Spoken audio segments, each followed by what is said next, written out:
फलदा यस्य विश्व उपासते प्रशिशं यस्य देवा यस्य छाया अमृतं यस्य मृत्यौ कस्मै देवाय हविषा विधेहि। देखिए, परम पिता परमात्मा में हमारे इस शरीर में विद्यमान है। किस रूप में? हमारी आत्मा के रूप में। वो विष्णु हमारे अंदर ही विद्यमान है, इस शरीर में विद्यमान है। कहाँ? हमारी आत्मा में। ये आत्मा इसका एक सदहस्त है, एक इसके लिए एक घर है जहाँ वो रहने आया है कुछ दिनों के लिए, कुछ सालों के लिए। और हमें इसका पूर्ण ध्यान करना चाहिए। हमारा मन इसकी तरफ हमेशा लगा रहना चाहिए। और इस पे मन लगाने का कौन सा तरीका है? हमारे विजडम, हमारा विवेक, वो हमेशा जागृत रहना चाहिए। देखिए, हम लोग बहुत विद्या का अर्जन करते हैं, बहुत सी डिग्रियां लेते हैं, बहुत पढ़ाई करते हैं और अच्छे अच्छे नंबरों से पास भी हो जाते हैं। डिग्रियां तो एकमात्र आपके पास यूँ भी कह सकते हैं कि एक पैसे से खरीदी हुई विद्या है, परंतु जब तक उस विद्या का यथार्थ उपयोग नहीं होता तब तक वो विद्या निरर्थक है, किसी काम की नहीं है।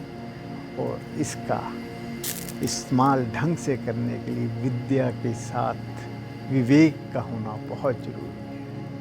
कहते हैं विद्या हम अर्जन करते हैं अपनी बुद्धि से।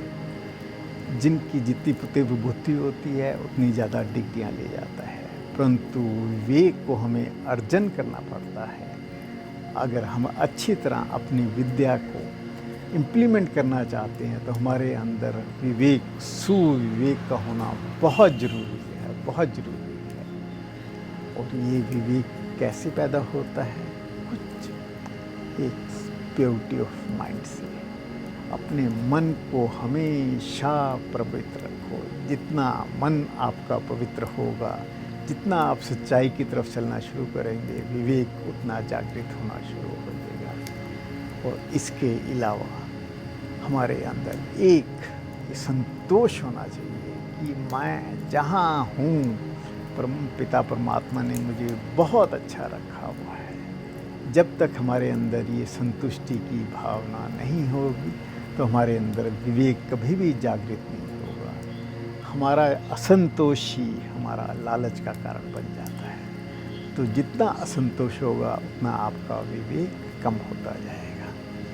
और यही एक साधना है, इसी को तब बोलते हैं कि हमें निरंतर इस दिशा में चलते ही रहना है। और उसके आगे विवेक जागृत होता है सत्संग से, अच्छे लोगों का साथ होने से। उससे अपने आप ही आपके अंदर पॉजिटिविटी आती रहती है, एक जागृत भावना आती रहती है।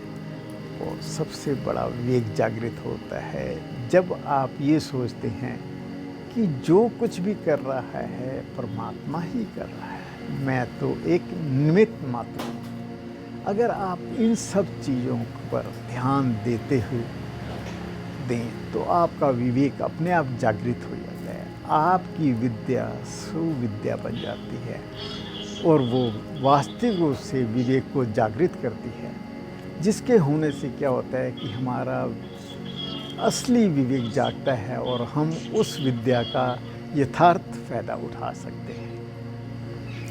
अब देखिए, रावण ने मरते हुए राम से क्या पूछा कि हे राम, अगर आप चाहते, क्योंकि आप तो परम पिता परमात्मा हो, अगर आप चाहते तो मुझे एक पलक झपकते ही ख़त्म कर सकते थे, परंतु आपने इतना बड़ी रचना की, इतना संसार रचा, इतना कुछ किया, कभी वानर सेवा ला रहे हो, कभी हनुमान जी को ला रहे हो, इसके पीछे क्या कारण था? तो राम जी ने एक बहुत अच्छा उत्तर दिया कि रावण, आपके अंदर खाली विवेक की कमी हो गई सी। जो कुछ भी आपने अर्जन किया था, अगर उसके साथ आपका विवेक होता तो ऐसा ना होता, ना ये संहार होता। और मैं संसार को इसी शिक्षा देने मात्र के, अगर मैं चाहता तो आपको ख़त्म कर सकता था, परंतु संसार में भी लोगों के अंदर रावण जाग रहा है, विवेक ख़त्म हो रहा है। उस विवेक को ही परिपूर्ण करने के लिए मुझे ये सारी रामायण की रचना करनी पड़ी। जितना कुछ भी मैंने किया है, ये संसार के लोगों को बताने के लिए किया है कि तुम अपना विवेक जगाओ। इसी प्रकार जब किशन जी और अर्जुन जी ने युद्ध जीत लिया तो अर्जुन को एक अहम हो गया कि मेरे तीरों ने सारे युद्ध में एक एक चीज़ को नष्ट कर दिया। तो उन्होंने खाटू श्याम, जो कि इस युद्ध को देख रहे थे, उनसे जाके पूछा। अर्जुन जी कहते हैं, देखा मेरे तीरों का कमाल। तो खाटू श्याम क्या बोलते हैं कि भैया मुझे तो तीर एक भी नज़र नहीं आया, मुझे तो हर तरफ परमात्मा का दिया हुआ सुदर्शन चक्र ही नज़र आया। तो हम लोगों को अपने अंदर से ये अहम कि मैं कर रहा हूँ, इसको निकाल के एक ही जागृत कर रहा है कि जो कुछ कर रहा है ऊपर वाला कर रहा है। तो आइए हम अपने अंदर इस असीम विवेक को पैदा करके अपने जीवन को वास्तविक जीवन बनाएं। ओम शांति।